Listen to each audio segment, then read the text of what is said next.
Helwell Contour the fail in rifles. Fangs for licensing tour poo cost. Oh, God, hang on. I've left my glasses outside. Johnny, Yeah. can you pass me my glasses? Yeah, there you go. Oh, thanks, love. Right. Yeah, that makes more sense. Welcome to the Failing Writers. Thanks for listening to our podcast. Right, what's the plan for this podcast then, John? Well, should we just go for it and see what happens? Yeah, You've done your personality things, haven't you? So we've got stuff to talk about. Got some bits, got a few bits, yeah. Yeah, we need to do a bit of a competition is now open sort of thing, don't we? I think so. Yeah. Remember, we need to be excited right from the start. That's the way these things work. We need to get ourselves pumped up. Yeah, all right. Hey, everybody. Hello. Hello. I don't really do excitement, do I? That's Dave's. Oh, come on. No, that's Dave's thing, because he can do really high-pitched talking when he gets excited. Yeah, let's get into it. Okay. Let's be excited. Is Dave going to get so excited that only dogs are going to enter our competition? It could be. Hi, everyone. Well, sorry, were you doing a voice then, Dave? Right. Come on, let's be excited about this. So why are we excited? Why are we excited? There's a very good reason for our excitement. We're now into the actual competition. Yes, the competition is live. Yeah, it is. Yeah, and I tell you, the number of entries we've had in, goodness me. Yeah. I mean, to be fair, it is early days. It is isn't early it? days. So We've people aren't literally just gonna- had some entries. Do you know what, though? haven't we? Now is a So- really brilliant time to get your entry in. Get it in early before everyone else. Yep. And then we've got time to pour over it. Because let's face it, Yeah. on the last day, when there's like a ton of them come through and you're reading loads of them, With the best will in the world, yeah, you can't. yeah, you're not really reading them with quite the Yeah. same deference as you might when you've got loads of time, are you? So, Yeah, I'll probably just choose the first one I read, and then I won't have to read the rest. So yeah, get them in early. It'll help us out as well, to be fair. yeah, So there you go. We should remind people, shouldn't we? They might not have listened. They might have happened onto us this episode. Going, what you're on about? It's our annual flash fiction competition. 500 words or less, or fewer, whichever grammar pedants want to latch onto. Although less is still technically correct, but let's not get started on that. It's about love as a broad theme, and you have to include the phrase. no, don't say it, Tom. You have to listen to last week's episode to get the phrase. That's how it works. No, but they would have already. No, it doesn't matter now. It does. does. It does matter because that's how it's. There will be people going, "Hang on, I had to listen to that episode." Now that They're it's putting in it this in all one the as well. episodes. I don't want to listen to more than one episode of The Failing Writers. Yeah, no, you've got to listen to season 2, episode Fine, sorry, 19. listeners, I'm sorry, I'm Dave's drawing the put his foot line. Yeah, Gosh. those we are the were just talking about rules. pedants as well. Well, So tune in last week. Soft as a kiss. Soft as a kiss. That's the phrase. By Tune the way. in last Carry on, week. sorry, to I hear wasn't- what the phrase tune is. in didn't say last anything. week to find out what the phrase is. There's £300 up for grabs, And copies of the writing software Scrivener. which is exceptionally good. Exceptionally Yeah, good. given to us by our partners, Scrivener. Yeah, I'd posted on some forums before about the competition to get, let people know, what have you. Yeah. And one of the first replies that came back was just, "Oh yeah, I use Scrivener. It's brilliant, isn't it?" So good. yeah, it is They brilliant. probably don't need another well, copy well then. worth getting, don't well they? worth getting. Oh, we should mention as well. It's a good time to mention. If you go onto their website, literatureandlatte.com, and use the code FAILING, and you get 20% off your purchase. So you too can use Scrivener to help you write the next best-selling novel. Yeah. Asterisk, that's not guaranteed. No. Wonderful prizes, wonderful competition. Get your entries in now. But it's at about this time in an episode that we like to look Daveward and see what segue he has to gently meander us into the next section of the show. Dave, what do you have for us today? Well, I was just thinking, if you're planning on entering our competition and you're thinking, I think my story might have to have some characters in it. A lot of stories do these days, don't they? A lot of stories do, A lot of yeah, in stories do, 2022. characters, yeah. It's a real trend. But instead of just throw in some meaningless characters in, you want them to be real. You want them to be, authentic, proper characters. So we thought we'd give you a little bit of help, a few little tips to help create believable characters. And John has come up with a wonderful little thing. I have.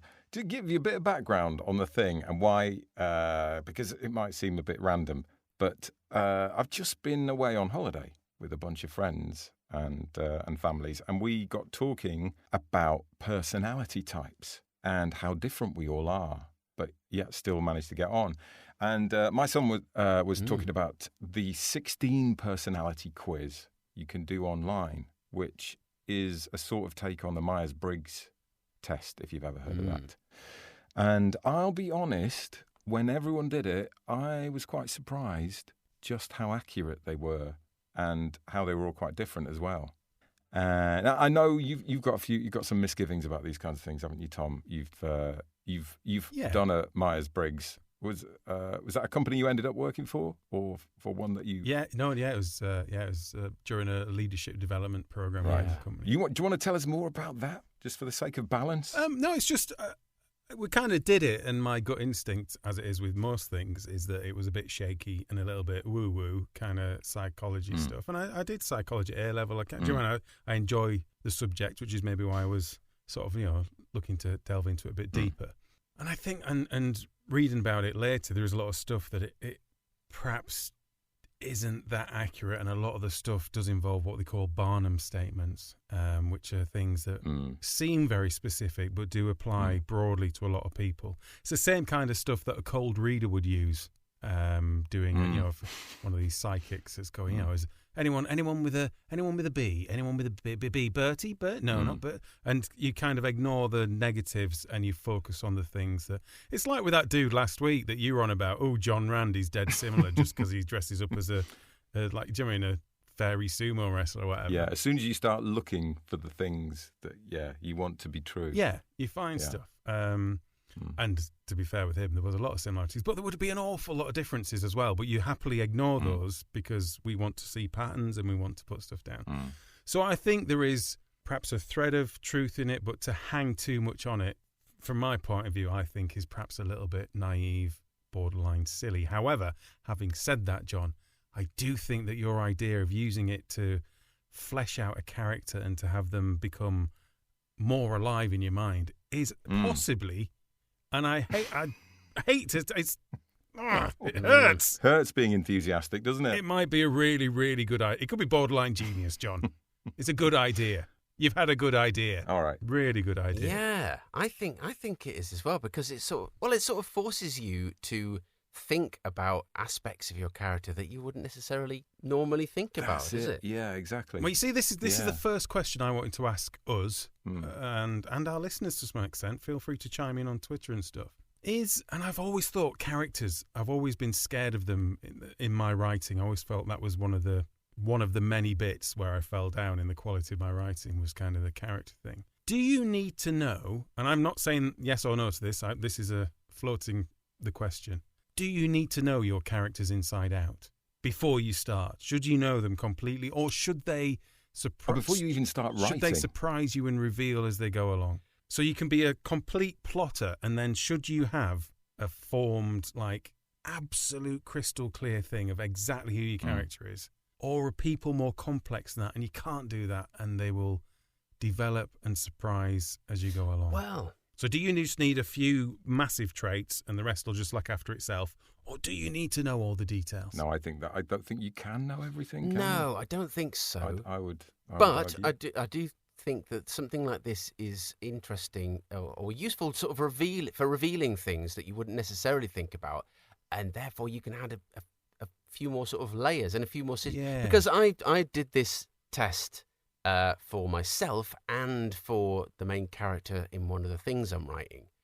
And it struck me that some of the questions that were asked, I was like, well, I don't know what my character thinks about that because I haven't considered that. So it made you actually consider them in a different situation. But at the same time, I also, when I was doing it myself, I thought, I don't know that because I've never really considered that about myself either. So, I don't think you can ever know everything about a character, but anything that sort of reveals a little hidden depths can't be a bad thing. No, maybe I don't mean literally knowing it because you can't even know everything about yourself or your spouse. Do you mean that's not a thing, is it? Yeah, we've talked about this before, haven't we? We've talked about the fact that we are kind of icebergs, aren't we? That we're aware of a tiny part of our own sort of subconscious. Yeah. But understandably, there's a lot going on that we couldn't possibly answer questions about.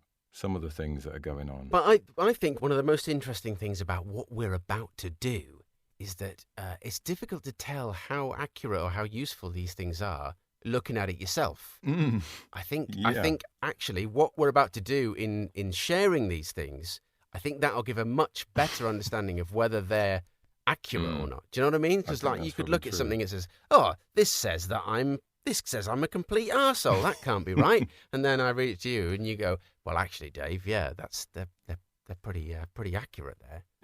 This could get interesting. It could get interesting. So but back again to my point, that doesn't actually prove anything, does it? Because that is literally the outcome that you would get from Barnum statements. That's the point. Yeah, I suppose so. I think it's really interesting because I wouldn't disagree that this personality test is, by no means perfect. But I think that having seen, when I was on holiday, there were 16 separate people took the test. And some of the aspects, and of course not all of them, but a lot and probably most of the aspects were fairly spot on. And, of course there are occasionally statements that could apply to several people. I think the thing that's different, the reason it's not a sleight of hand, it's not like fortune telling or horoscopes or whatever, is because you have literally just answered a ton of questions about yourself. So if you did it honestly, your responses are going to be different to other people. They're going to point to certain aspects of your personality. I don't think that's really in question. I think that is going to happen. I think part of the problem is it's saying, here, look, there's 16 personalities and you fit one of them. And that clearly isn't ever really going to happen. But you're gonna be closer to some than others. I think that's fair to say. And like looking at the ones that we did on holiday, it seemed really evident. I think some people came out very strongly as a character. We were all like, every statement was like, yes, absolutely, 100%, that is you. And then other ones weren't quite as close. But interestingly, if you look at it, they're all on a sliding scale, aren't they? From one extreme to another. So if your personality kind of sits in the middle, it's actually really difficult for the algorithm to go, okay, you're this person and you're that person. Yeah. And I struggled with you, Dave. What? And I suspect maybe you struggled yourself because I'm guessing maybe you're down the middle. But it'll be interesting to see. Well, yeah, we'll soon find out. We'll soon find out if this is more or less useful than those tests where you see which one of the women from Sex and the City you're most like. It's the same thing. It's a very similar thing. Directed by the questions, but I think the other thing is the idea that a personality is some kind of static thing that's not influenced by what time of day you take you do the question, or do you remember what the... Well, yes, exactly. What sort of mood you're in at that time. Yeah, that's another variable, isn't it, to put in. But the great thing is about the idea of using it for characters in stories that you write in is that that's less important, isn't it? Because you are to have that brings so much confusion. You want more clarity than that anyway. So you kind of want the more simple approach of this is what they would do in that situation 99% of the time. Not, well, it depends if they were tired. Was it a Tuesday? Because they were quite busy on Tuesday, so they wouldn't do it. Do you know what I mean? We were taking that out of the equation a bit. So I think and it partly came from reading Will Storr's book. Because he's got a little section in that about personality types and how it might be useful to think about characters in that way. And there's a bit I wanted to just read quickly from his book. Yeah, cool. He says, personality has a powerful influence over our theory of control. Different personalities have different go-to tactics for controlling the environment of people. Different personalities have different go-to tactics for controlling the environment of people. I thought that was very good. So it goes on to say, when unexpected change threatens, some people are more likely to jump to aggression and violence, and some will flirt, and some will argue or withdraw or roll over. And it's that I thought was really interesting. Yeah. It's really, it probably comes down to your flaw or your sort of flawed beliefs in the world. Yeah, that's that fundamental worldview. Yeah, sort of thing, and actually I found going straight to the strengths and weaknesses was really interesting, because the weaknesses is where all the flaws are. And I thought, that's actually quite an interesting thing to do, is run your main character through the mill and then go straight to weaknesses, because I think that'll tell you quite a lot about the potential flawed beliefs of your character. But anyway, we want to know how we came out. Yeah. And Who what are sort of we? people we Who are. the hell are we? Yeah. So This is my personality. It's not ever such a strong personality, but it's me, validly. Cause you see, we're not free mentally to be anyone else. It's a reality, a fallacy that I could choose to be used instead of me. I tell you what, before we start, just out of interest, I don't know how closely you fellas have looked into this, but does anyone want to have a guess at who we'll be before we answer? Oh God, Do you know enough about the? that would require Right, me okay. to know the other 15 personalities other than the one that I've got written on this. Yeah. Other than paper wanker.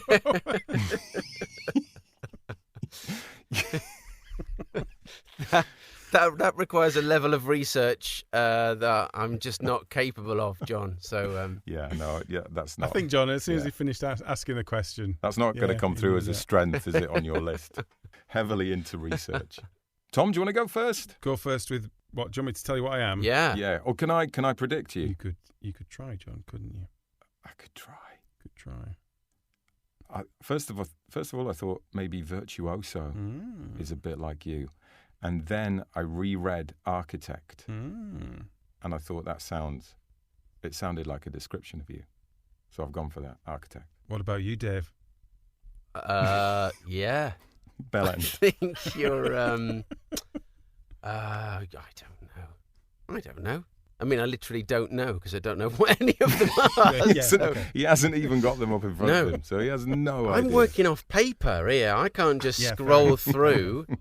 Well, mine came up as architect, John. Get it. That's very good. Very impressed with that. Yeah, I see. Good. Well done, Interesting. John. Interesting. And as I said, the most amusing thing. So after I'd said about, obviously, that you look now at the more modern interpretations of this, that a lot of clinical psychologists think it's not a very good measure of personality, and it's a bit more of a website thing, and companies still use it because they kind of sold it, sort of thing, and what have you. When you get down to one element of the description, skeptical by nature. Architects. Right. So I don't know if... and then my brain just exploded because that is obviously correct, but then, so that's confusing. But it's not confusing, is it? Because you have just answered a load of questions. Again, it's No, there's a lot of truth in that. Yeah. What about your role then, Tom? My role. Because there's a bit where it says your personality, and then there's a bit that says your role. Where's that bit? Do Do you mean career paths? I don't know. It just says your I haven't got role. that well, maybe I have done a bit more research Sausage. than anybody else. Strengths and weaknesses. Let's hear your strengths and weaknesses. I want to hear your strengths and weaknesses. Give us a quick flick through that. Cool. 2 secs. Can't rewrite it, Tom. Yeah, I'm not saying that one.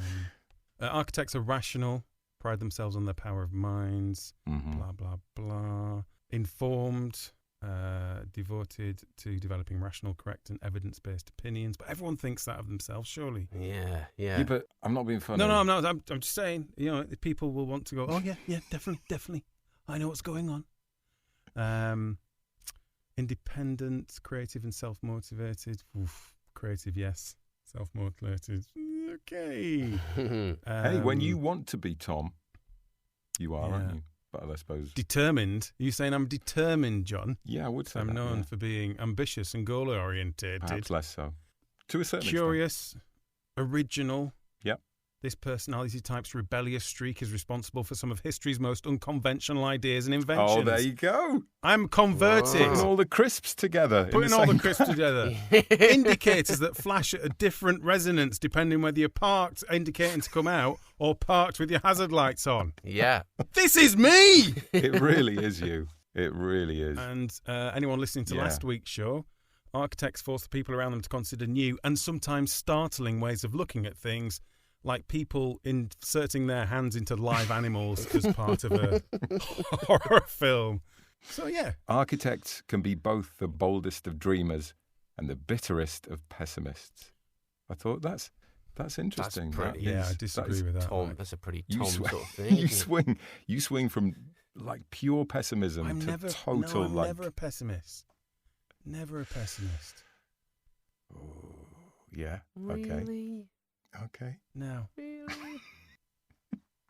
Just say things as they are. Do you mean it's just, maybe I'm arrogant and dismissive of emotions and overly critical and combative and socially clueless. Who wrote this? No, it's not. What?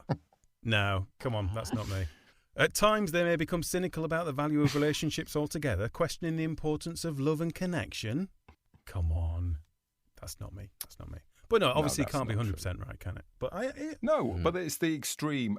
It's talking about the extreme version of this, personality, isn't it? yeah, so arrogant, probably put a little tick in that box. But Yep. when you're as good at me, then, fair enough, isn't it, to be arrogant? Yeah, overly critical, that is unfortunately true. But is that a weakness? It's not really a weakness, is it? That's a strength. Well, it can be. But I think, isn't that the point? I think the word overly is what makes Oh, yeah, it. no, you're right there, Dave, yeah. Isn't that the point, though, of all these things? They're all strengths and they're all weaknesses at the same time. I mean, that is what personalities are, isn't it? Yeah, and I think I always had a thing, and I think, I don't think I invented it, but, is that often people's biggest strength is also their biggest weakness. Yeah, exactly. Yeah. I would agree. So anyway, yeah, so there I am, architect. We should probably as well describe roughly how it works. Okay, so there are effectively sliding scales. Okay, so you've got one of the scales is from extremely extroverted to extremely introverted. That's one of your character traits, and you'll be along that scale somewhere. The next one is intuitive to observant, and they're like opposite sides of the scale. The next opposite side of the scale are thinking or feeling, and then last one, or the last kind of proper one, is judging at one end and prospecting at the other. Not entirely sure what that means. to be No, honest, I don't quite understand but that. they obviously know what it means. Judging or looking for gold. I don't really understand what that means. So it's sort of working on, these four things with sliding scales.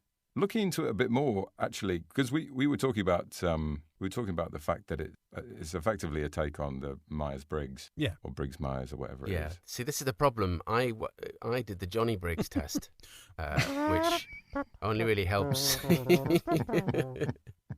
Having read a little bit more about it, it looks like what they've done is combined effectively Myers-Briggs, made it a little bit less polar, because I think the original Myers-Briggs was like, I answer yes or no. It was kind of very 1960s psychology, wasn't it? It was kind of on or off. Yeah. So this is along the scale, basically. You answer along a scale rather than yes or no, or in the middle. And they've combined it with the one that Will Storr talks about, which is called the 5-factor model, or the Big Five.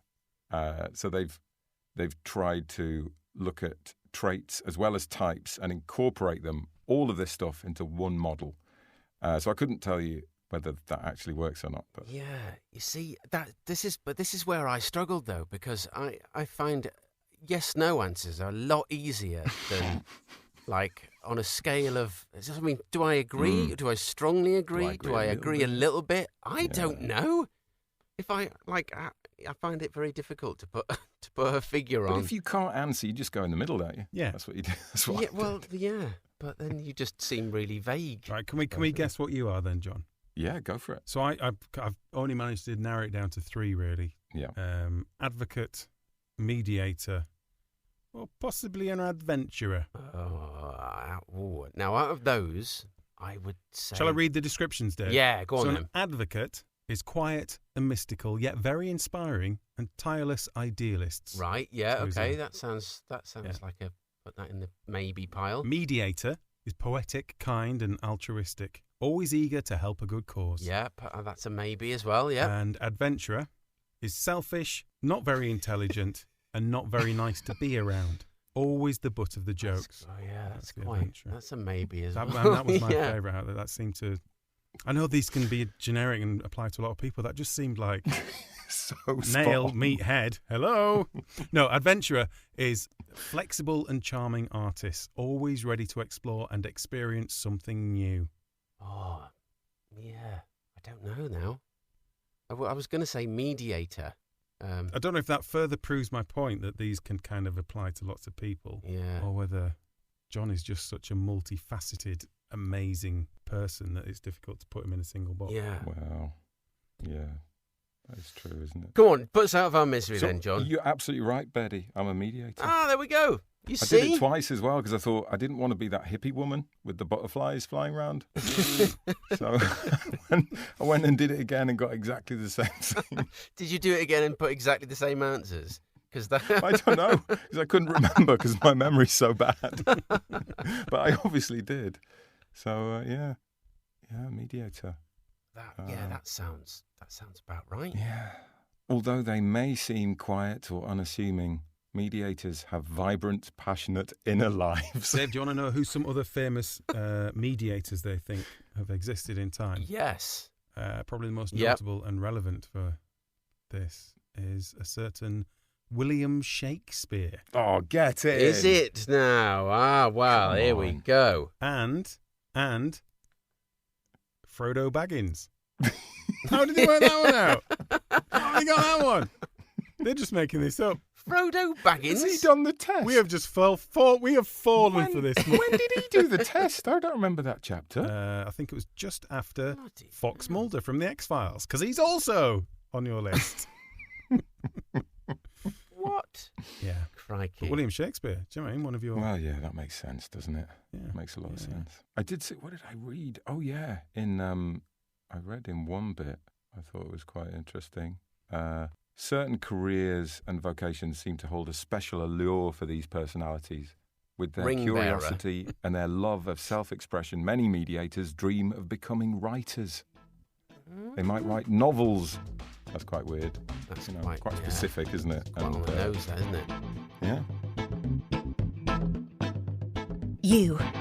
You, my dear, dear friend, are listening to The Failing Writers. Why? I have no idea. But please don't think about it too hard. Just keep listening. Please.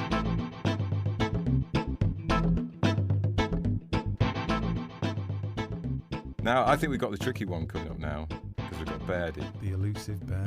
Wow. And I'm not saying that you're low on personality, Bairdy. Well, you sort Because that of, isn't- sort of are saying No, that, but no. no. All What right, I'm okay, saying, yeah. Mhm. what I'm saying is, I suspect, and I could be totally wrong, but I suspect you sit quite close to the middle.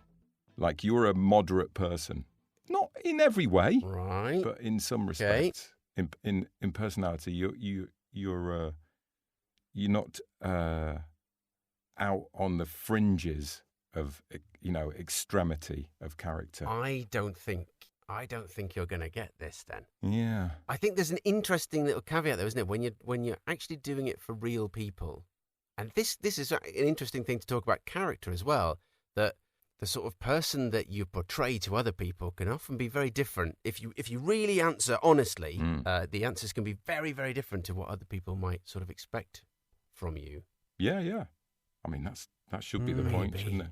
But Yeah. interestingly, like with mine, I was almost in the middle with extroverted and introverted, very slightly more introverted.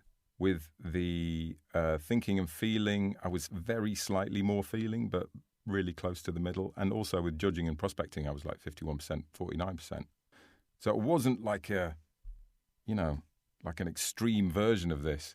It was only the intuitive observant. I was like 80-20. Otherwise, you're really average. I'm very no, exactly. I do. No, but so you could get two very different kinds of people that were both mediators. Yeah, is what you're exactly. saying. Yeah. Is what, do you mean like one could be amped up to the max and everything, whereas one is a bit more middling? And I think, this partly comes down to what you were saying before, Tommy, about it sort of slightly depends on the mood you're in when you answer the questions. Because if I was think it does. Yeah, I think it really does. because those things are so close. If I was in a slightly different mood, I might have answered one of those questions differently, and I might be something else now. Yeah, So. yeah. But interestingly, I was the same thing twice. But So. what are we going to put Dave? What box are we going to ram Dave Well, I into? thought I plumped for campaigner. in the Campaigner end. was what came up to me, I have to say, just Yeah. now, looking through them. It didn't really sound like you looking through it, but it sounded more like you than a lot of the other Yeah, things. I would have gone campaigner if I had to pick one. I would have gone for campaigner. Mm. That is interesting, because it's completely wrong. Well, I think maybe Completely you wrong. need to redo the test, Dave. So if we both said that, then maybe you're answering the questions wrong. Do you know what is actually really interesting, though? Well, I don't know if this is interesting. It might be interesting.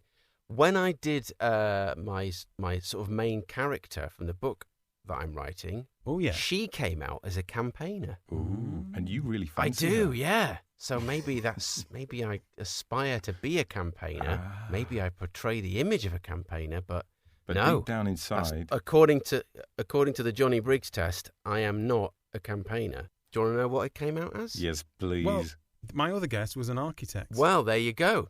I am, according to this, a turbulent architect. two architects. Yeah. Look at that. I can see that. I can see that. Do you know what? I think I might have been slightly converted by this. And I don't know if I've just been... I'm not sure whether I've just been confuddled by the Barnum effect or whether it is happening now. I'm in a bit of a quandary whether I've just been conned or whether I really am talking to my dead Auntie Margaret. Well, there's just some bits of this that I thought were sort of quite...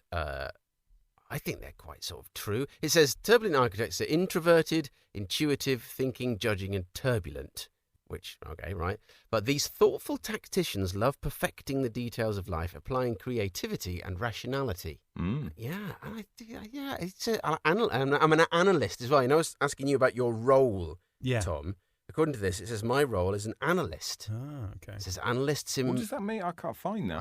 I don't know. It's just on the bit That's that missing I from printed out. Personality traits. Analysts embrace rationality and impartiality. And I think I kind of do that quite a lot. I tend to I would say sit that. on the fence quite a bit, be impartial, but try to be rational. And, fiercely independent, open-minded, strong-willed. No, not strong. I'm not really strong-willed. What about this bit, though, Dave? They are proof that seeking out life's joys and pleasures isn't the same as being shallow. Seemingly in the blink of an eye, people with this personality type can transform from impassioned idealists to carefree figures on the dance floor. That was the bit that I plucked out. What is that in? What's that in? Is that in Campaigner? That is in It's- campaign. I was was just gonna trying to say. see whether it's still... I was going to say, I was thinking, is that in Architect as well? In that case, this is a load of bull. It's just the same. It's the same script for Hey, no, you say everybody. that. There is actually a psychological study where they did that. Yeah, and everyone nodded and went, yeah, where that's they me. gave Yeah. everyone the same generic guff Yeah. after, I think it was after doing a personality type thing. And everyone was going, oh, yeah. Oh, that's me. Oh, wow, they've got this spot on. Don't you think though that this seems to pin its colours a bit more? It's not as vague as I thought it was going to be. I mean, some of it is. Don't get me wrong. There's the odd line that's like you like being silly sometimes, and at other times you feel happy. That's stuff me. like that. But That's me, that is. It's most, I like it is standing up quite- sometimes. And sometimes It I is sit quite- down, I do. But some of it's really specific. But then, again, to be put the cynical hat back on, part of being, if you watch a really good cold reader, that's how they get people to. They have stuff that sounds like it should be really specific. Yeah, but they it have isn't. someone at the other end nodding or shaking their Yeah, head. no, I get that, but it's the same. It's the same thing. I just think it's. I think it's fascinating. I'm not saying it's wrong or not. I just think it's a massively fascinating. In the same way you'll enjoy watching Darren Brown on TV, knowing that it's all made up, but it is fascinating, and you struggle not to believe some of it, even though you're told that it's not real. Yeah, but I find it even weird I'm doing it now, and I think we've all done it, is that even within this, you read a sentence out which gives a number of different characteristics, and even in your voice, you just put emphasis on certain ones and skip over He's other ones. funny, tedious, and annoying. Oh, yes, me that. Yeah, no, definitely.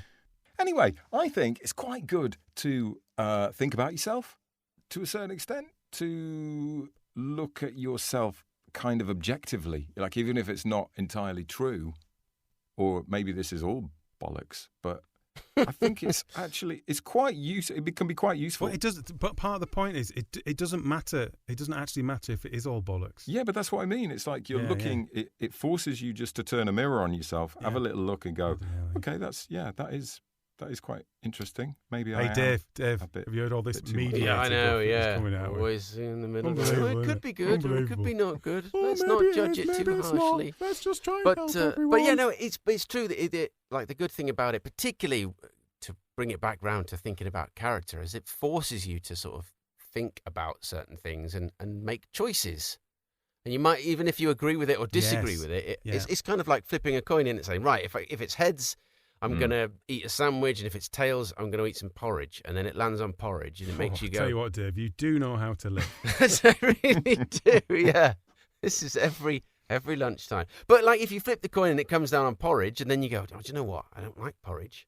I'm not going to have that. I'm going to have a sandwich anyway. But it forces you to make that decision. So sometimes putting those things out there makes you make those choices. So I've got a question for you. If you fellas were characters in a novel, right? And we're talking about flaws here because this is what the writer is looking for. They're looking for your interesting flaw, the interesting way that you view the world that's different to other people, that maybe gives you your flaw. What would the writer focus in on, and what genre would you best fit in, do you think?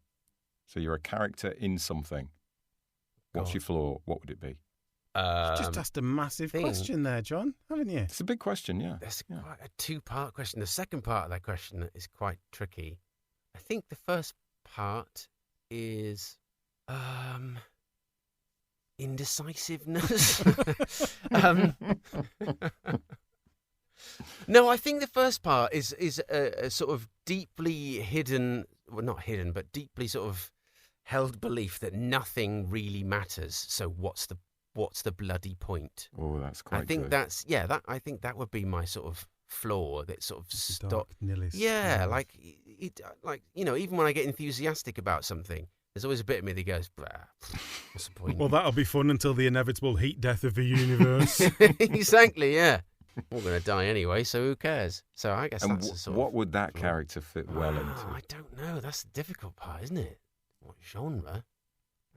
Make it good. Well, what would need to happen in the stories for that to be completely spun on its head, isn't it? So you're looking at what would resolve that in terms of... Yeah, exactly. Yeah, I think it'd have to be something with the stakes were incredibly high. I think like a saving the world Independence Day type thing, isn't it? Well, that's what happened in Independence Day, isn't it?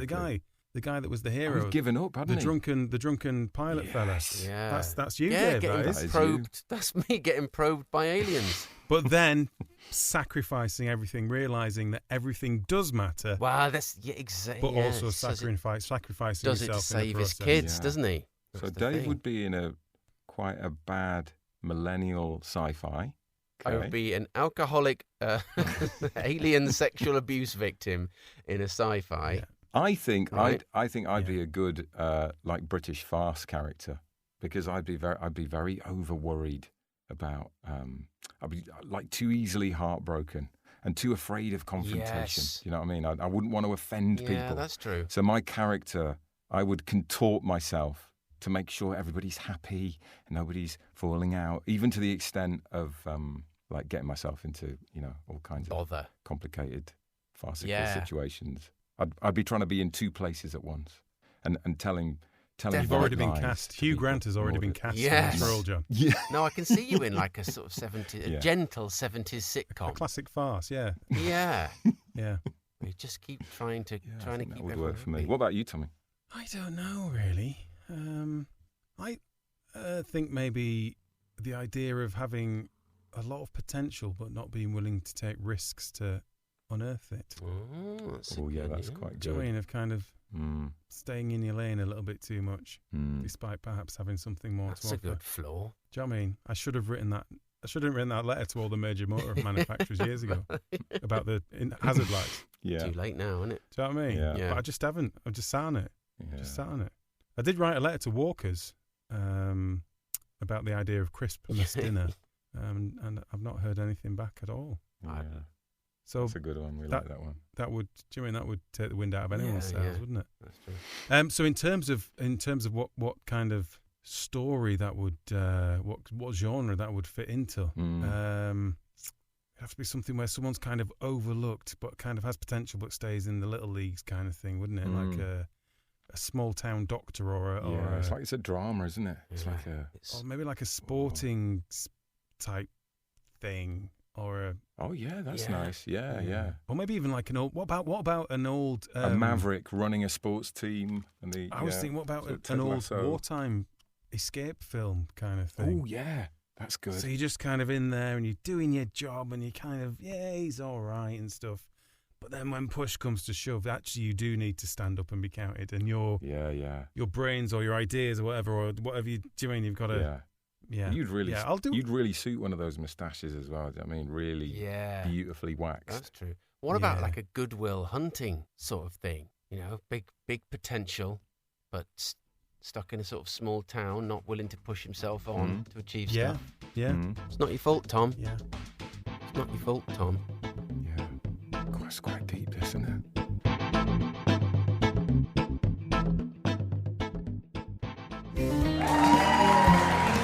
Hello and welcome back to Tools and Their Trades.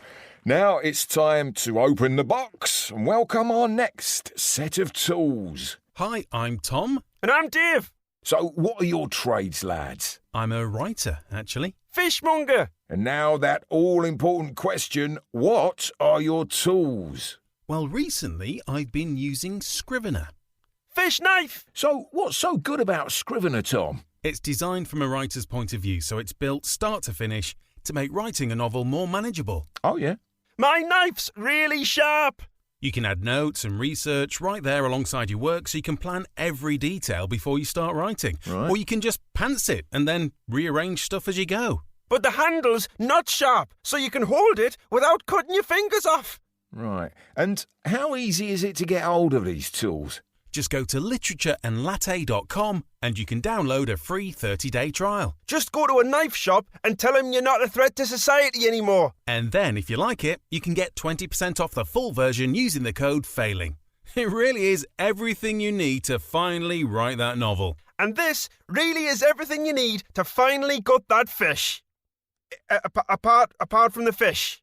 You still need a fish. Without a fish, the fish knife is useless.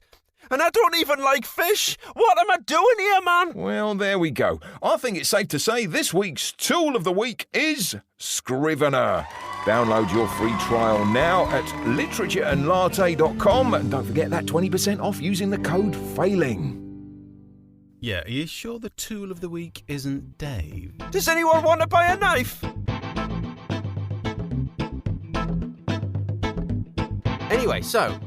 we've talked about ourselves. Yeah. Did we all run a character through this test? Yeah, characters. Yeah, when I was thinking, because obviously, I mean, the importance of that is the same as a lot of stuff, isn't it, in stories? That any deviation from their personality has to be for a really good reason that fits in with the story. Otherwise, you've popped the bubble, haven't you? Yeah. Of suspending disbelief while you're reading something or watching something. Whatever. Yeah. Just giving a bit more depth, isn't it? Rather than, I think it's easy to end up with slightly two-dimensional characters. I think you said in your book, didn't you, Dave, that you felt some of the bags of meat you were talking about. Yeah, some of the kind of the extras, if you like, the second-tier characters were just a bit too. Oh, they're the angry one. That's it. Yeah. So who did you put through the mill, Davey? Ruby. I was going to do Bobby Brown, but I thought it's just... I'm glad you went for Ruby. Not the best idea. So, yeah, Ruby, the main character from the stand-up comedy-based murder mystery novel that I was writing last year. And before you run through it, did she end up different to what you thought going in, or did it just kind of... Were there any surprises? Not massively, because I don't have a huge amount of information here. But no, there was... Hang on, I've got less here than I thought I had. Hang on, where's all me... Do you know what? I really must move on from paper one day, because... yeah. But anyway, I got the conclusion here is that it came out that she was, as I said, a campaigner. Oh, of course, yeah. And it's a few personality types are as creative and charismatic as campaigners. Known for their idealism and enthusiasm, these personalities excel at dealing with unexpected challenges and brighten the lives of those around them. And I thought that's pretty kind of on the nose for Ruby. But it also said, when it comes to building relationships, choosing a career, or turning their dreams into reality, people with this personality type may need to consciously address their weaknesses. And this whole thing, the whole story is about her wanting to have one career and getting stuck in something else and not being able to make that kind of change. So, yeah, that was sort of interesting. When it comes to her big personality flaw of the book, Does she have one, first of all? Because it potentially, if you don't have a classic character arc because it's a detective book, does she have one? Yeah, I was trying to remember because it's quite a long ages. time. And I haven't read it since the end of course. November. But her big sort of flaw was that it was a bit like what you were saying, Thomas, like having this kind of dream and this potential, but not sort of pursuing that instead. And then also a little bit like you, John, like being too desperate to please others, being too desperate to please her dad to follow her own dream. And do they come up in the list of flaws or weaknesses? Could you read them out? Read out her weaknesses. Have you got them there? Now, where did I go? Oh, God, what a mess. Am I supposed to find anything here? Right, come on, this is just ridiculous. Why is there paper everywhere?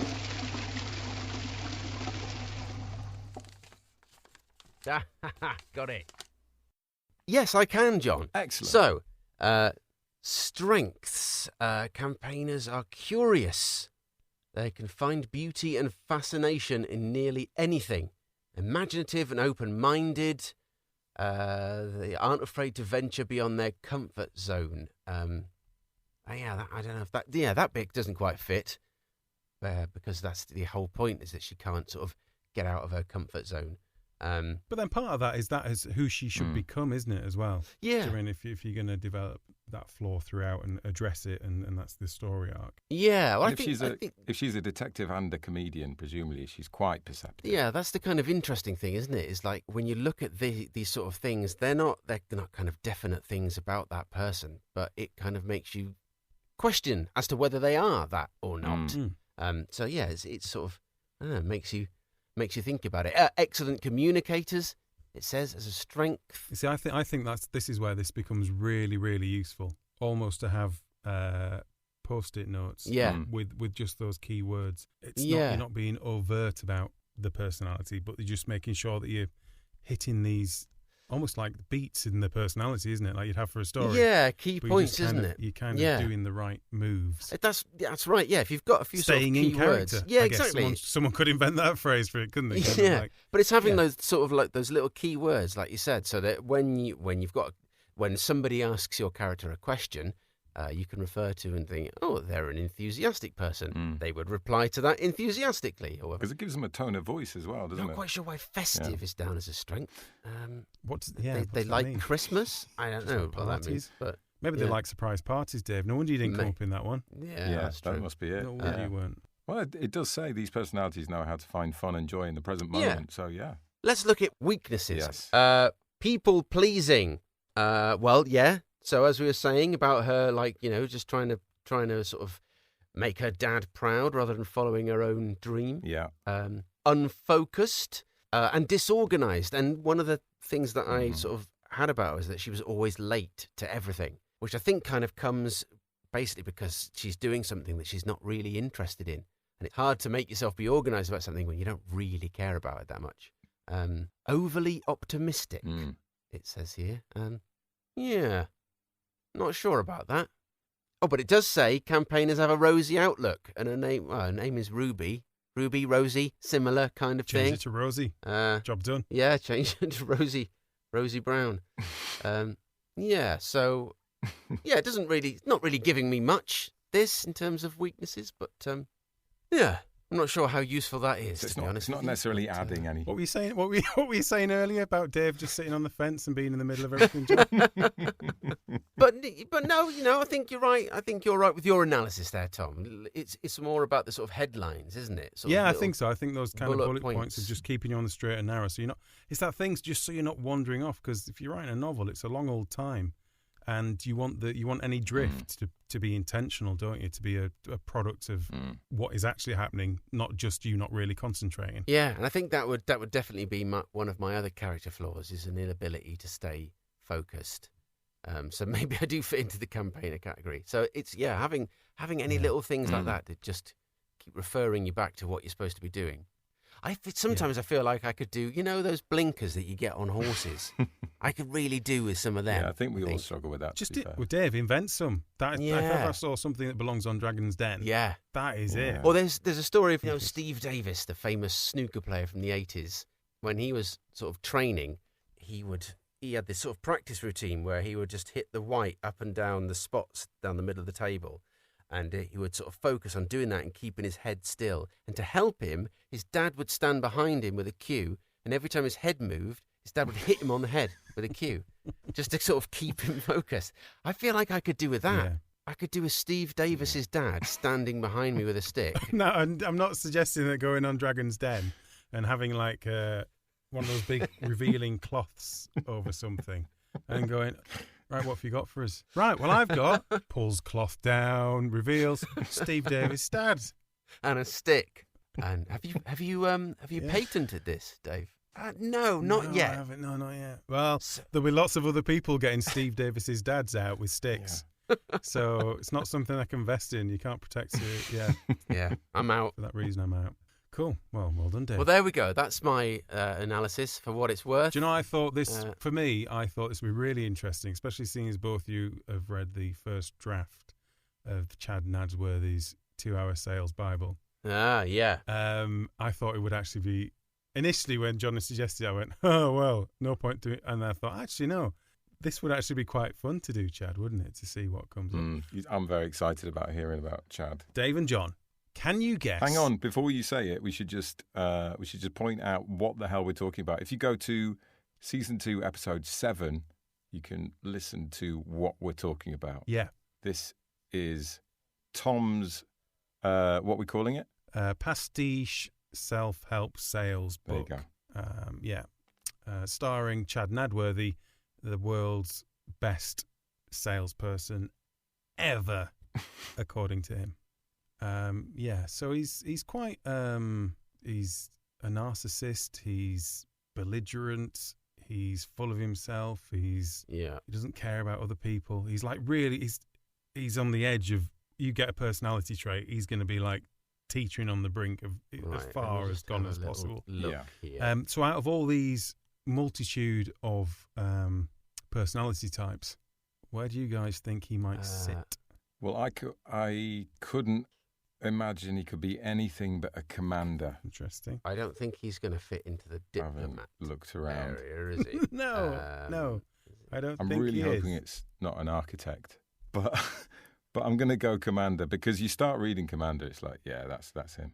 Commanders are dominant, relentless, and unforgiving. This isn't because they're cold-hearted or vicious per se. Yeah. I like that. Yeah, mate, I don't know. He might be one of the explorer types. He might come out as like a virtuoso, like entrepreneur. An entrepreneur, yeah. Well, he did indeed come out as an entrepreneur. You see? What? Yeah, because he is very similar to both Eddie Murphy and Madonna, who are also entrepreneurs. That's brilliant. Wow. But I think the funniest thing for me, and hey, what I did actually was I did the quiz as Chad. So I answered it as Chad would answer it, because that's what we do when we do ours. Yeah, I see what you mean. And then you did it as you know Chad to be. And then I did it as as I know the underneath Chad of what is actual.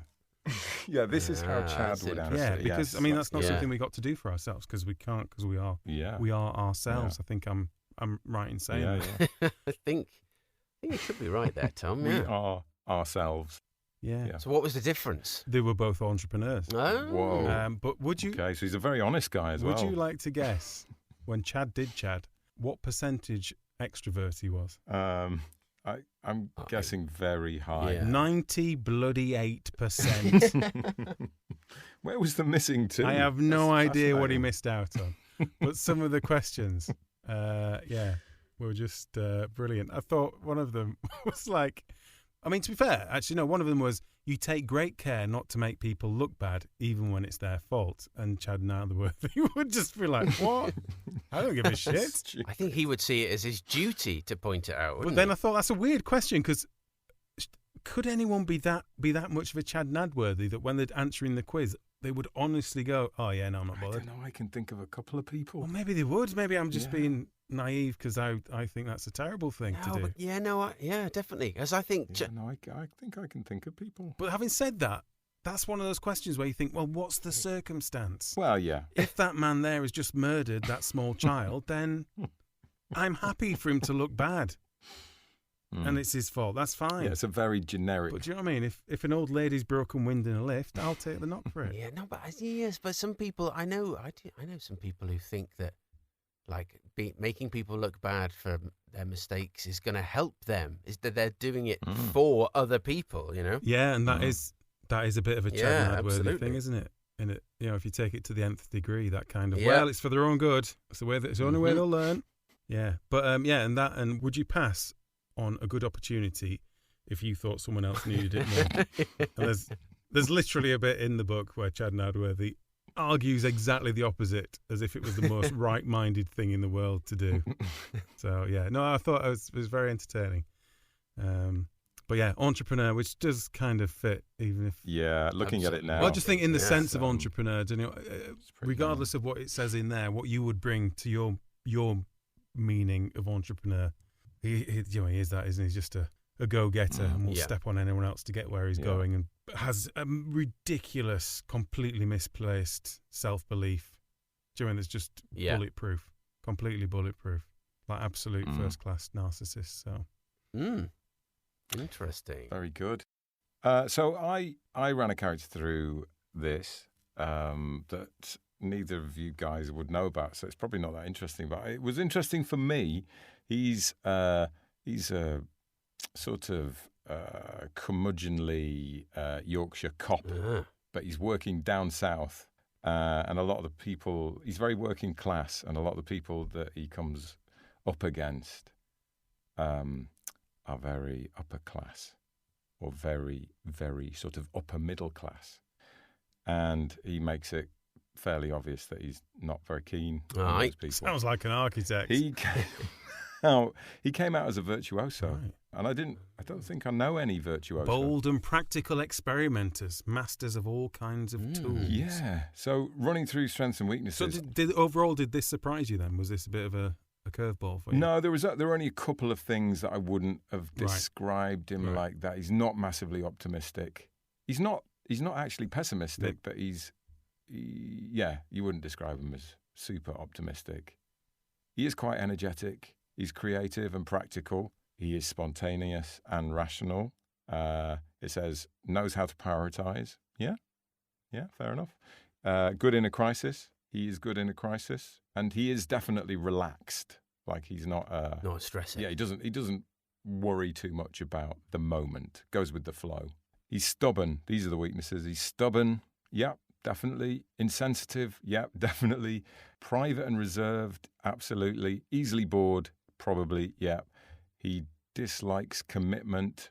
On the whole.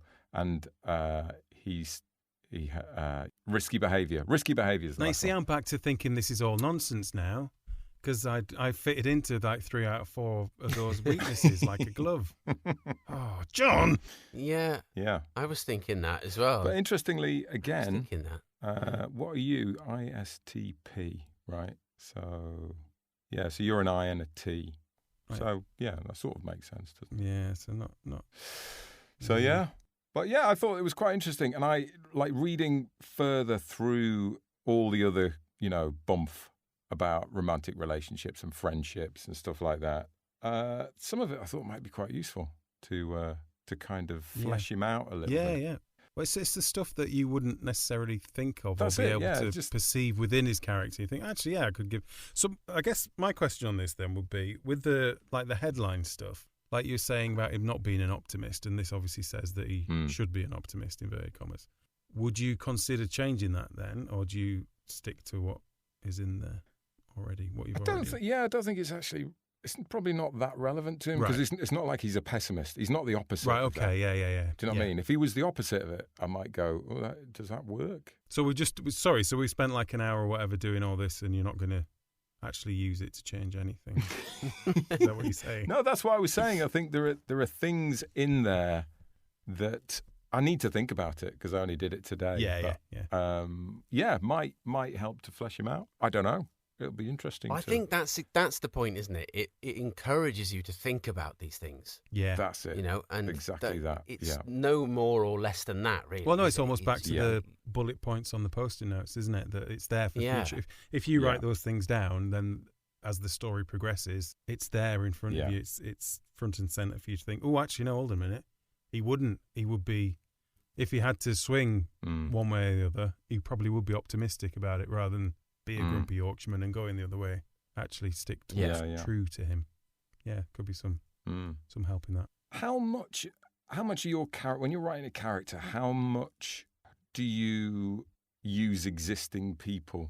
I mean, you're obviously, whenever you're writing characters, you're drawing from your experience because you don't have anything else, but do you ever kind of cast people in your characters, Dave? Like, what's her name? Ruby? Rosie? What's her name? Ruby. No, well... Do you see her as somebody, or is she definitely her own person? Do you know what I mean? She's definitely her own person. I think I said this before. She's one of the... Because I think that's something that I'm not particularly good at, is sort of character. So I've done things before where I've kind of been writing something and I sort of did a little sort of image search online and tried to find a sort of picture of someone that I thought might look a bit like that person, and then sort of stuck something on the wall with a few bullet points just to kind of remind me of who that character is so it stays consistent. I've tried that before, but I still sort of find it difficult to like inhabit, I don't know if this is a sort of trait of an architect, but it's difficult to inhabit somebody else's skin. But with Ruby, it was totally different. She just sort of came fully formed. Wow. And it was the first time that's ever happened, that I just sort of, this character sort of arrived and all this stuff just started coming out. So, yeah, she's a sort of an anomaly. It's really weird, isn't it? And it's not a particular person that you know either. No, Odd. no, Yeah. not at all. Yeah, and she's definitely not me. She's not like a female me, which is sort of something that often happens, I think, when you're writing a character. You start writing someone that you think is someone else, and then you realise, oh, no, this is just me with a funny hat on and a different name. With a wig on. It's me in a dress. But no, this is just a completely separate and new person, which I think was why I found it so easy to write as much as I did of that book. Is it Your Perfect Woman? She might be, yeah. Have you written Your Perfect I think Woman? I might have done, yeah, by complete accident, yeah. Do you think it's okay to take someone that you actually know and just put them into your book wholesale? Obviously, minus the name, presumably. I don't think you can do that, can you, really? I think, well, whatever you do, it's still going to be your perception of that person, isn't it? It's not the actual That's true, person. yeah. It's not actually them. It's your take on them. So you're probably at best taking 75% of them, aren't you? But do you mean like worst case scenario? So no, I think you can in that sense. I think we do it a lot without thinking and like ramped up versions. Yeah, I of was going to people. say, I think you probably absorb bits of different things, don't Yeah. you? And I mean, in something like the Sales Bible with Chad, obviously he's just an amalgam of lots of different sales people and sales trainers, but ramped up to 11. Do you mean that's kind of a... Yeah. So it's a bit more extreme and a bit more caricature, isn't it, than character in places. But with something in a novel, with the thing I've got coming up on the boil, I think it's about taking... You've got to take lots of different bits, haven't you? Bits of yourself, bits of people you know, bits of people you're close to, bits of people you work to. And actually the real art of bringing good characters is taking lots of little bits and moulding them together to become a separate entity that you feel and the readers feel exists. But that still hangs together, yeah. Yeah. And again, that's where this 16 personalities nonsense actually comes into its own, isn't it? That it is a proper check, isn't it? Like a check and balance about you could put the wrong bits of a character together and end up with someone that just doesn't make sense, really. Do you mean it's a bit too weird? That's not right. And I think as humans, as social animals, we can sense that, can't we? We know what goes together. Yeah, if someone was incredibly logical and at the same time incredibly emotional, then we go, yeah. And that same person was really caring and always trying to help people, but at the same, do you mean but wasn't, and then it's like, hey, it just I think this is really good belts and braces for catching the mistakes and that sort of stuff and keeping on, like I said, keeping on the straight and keeping narrow. things consistent. Yeah. There was an article on the Reedsy blog about character development. And it was quite good. It mentioned all the things that you'd expect, but at the end, there was a section titled Steer Clear of the Biggest Character Development Mistake. And I was like, oh, what can that be? What is that then? What is that? Come on, tell me. What is it? And so I thought I'd throw it out to Twitter Ah. and see what came up. Well, that's the best place to go looking for a rational response Well, that's what to I a thought. question, isn't it? I thought it'd be interesting to see what people thought about that. And Scott Manley Hadley said, well, in real life, the biggest character development mistake is deciding that empathy is impractical. And I thought that was quite good. But on the page, probably attempts to subvert stereotypes, i.e. using a stereotype, but pretending it's not a stereotype just by giving it a little twist. So there's that. Well, I like the twist that makes no sense. Salisbury writer said, the twist that makes no sense. An arsehole that's been an arsehole for 250 pages suddenly flips into Mr. Nice Guy with no warning or prior hint that it might happen. Yeah, he said, I would give you a literary example, but all I can think about is Darth Vader. It's a fair point, isn't it? And the whole Darth Vader thing just completely hinged on the fact that there was some good inside him. And Luke could sense I it. think, well, it's not been massively prominent up to then, has it? To me, it's been quite well hidden. All of a sudden, it comes bursting out, and it's a complete 180 change. See, I find it difficult talking about Star Wars because we've been planning having a sort of episode about plot holes and stuff, haven't we? Yeah. And there's just Star Wars is riddled with them. Let's just put it that way. Particularly when he started messing about with making other films. But let's leave that for another day. Yeah, shall we? yeah. Because I can feel myself. Yeah. I can feel myself getting angry. I'm boiling over here. And the bearded quill that said, action without reason. So even the most vile or crazed character must be true to their own ideals. Yeah, you see, that's good. As a wise man said, everyone is the hero of their own story. So yeah, I think we briefly talked about that before, didn't we, today?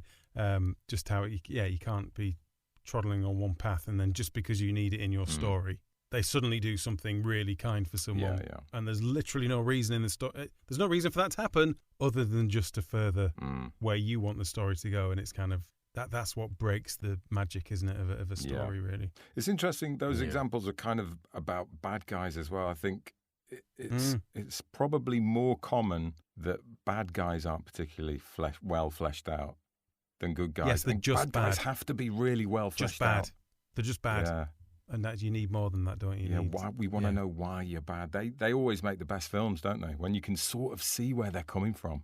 You can see why they've slaughtered half of the world. Yeah, you kind of nearly agree with them, but you don't because they're bad. Yeah, definitely. Yeah. I've got one here, Joe Clark. Not writing the character in the first place because you're too worried about how to develop them. I think that's the most failing writers one, isn't it? We have a winner. Pretty bang on. But anyway, that won't be a problem for anyone now, will it? Now we've done that. That's well, exactly. That is literally completely sorted. Writing characters, full stop, forever. We've cleared it Yeah, up. I mean, we've pretty much written people's stories for them.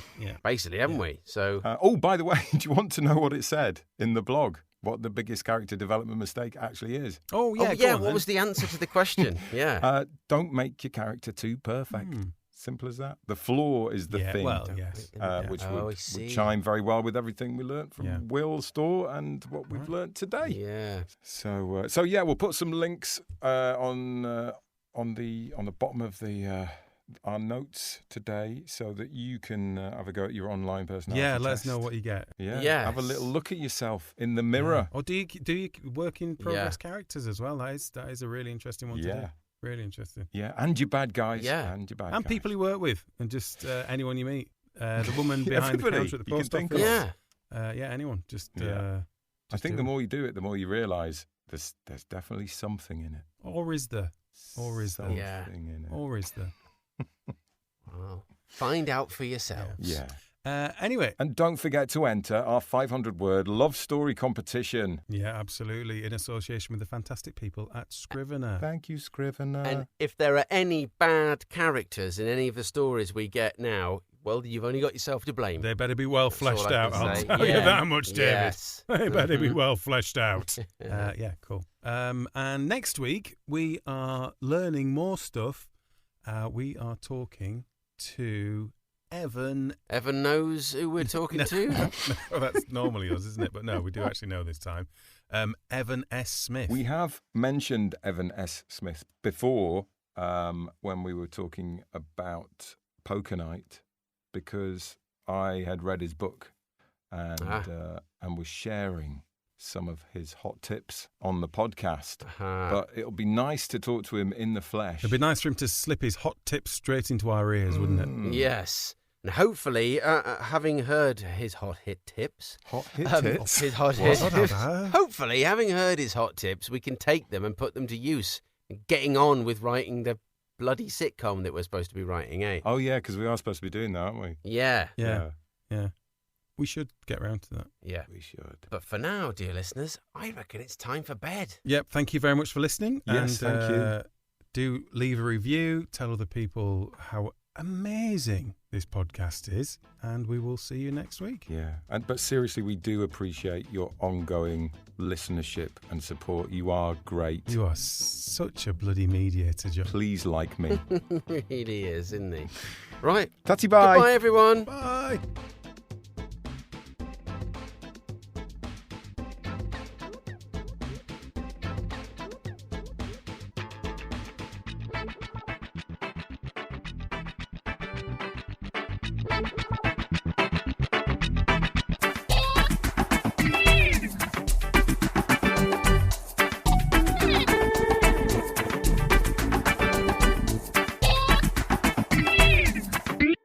Hello. Hello? Where's everybody gone?